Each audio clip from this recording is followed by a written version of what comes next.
Look at that freaking insides of that epic amp.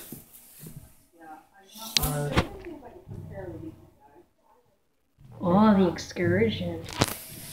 Ooh. That's some nice excursion.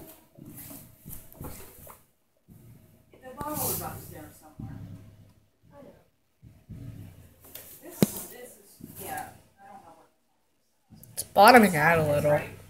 What do you expect for a 5-watt speaker? It's made by Matsuisha. I bet it's giving it 5.00. I bet it's giving it 5 1/1000th of a watt. Why do you think that? This amp, I don't know, it's not bridgeable, so it's not giving it its full power. I wonder how you would divide, let's see, 150. You're smart, you can do that. 150 by 12. 150 divided by 12. Do that.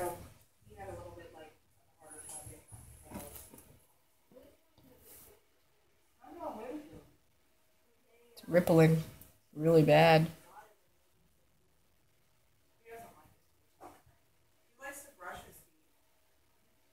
Oh my god.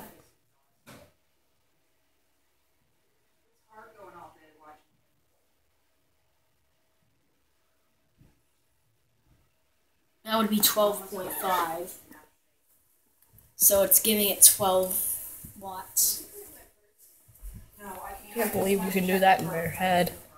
I'm way too stupid for that.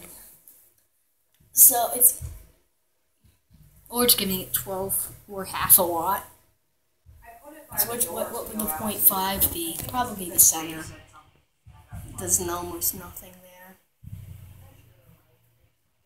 It's funny that we blew all the speakers that came with it. With its own amp. Technically wasn't its amp, it was just put together. This is a, I believe yep, DVA1000, those are like Z100GE speakers. I remember from my older videos I reviewed them. All foam rotted, all junk, all blown, all funny. Oh, here's a serious excursion part. Oh yeah, cone's folding right there. See? Right there. Let me see. If you can't tell, you can tell on camera. It's hard to tell in real life. Because look, over here. On the camera right here. Yeah, it's folding a little. Push it down. You can tell. Help it out. Help it out a little. There we are. That fixed it. It's like almost numb. 5. Let's say 5. Right? Yeah. It was $600 plus millions. Yeah. Hey Alicia, it smells like Rent Boy in here.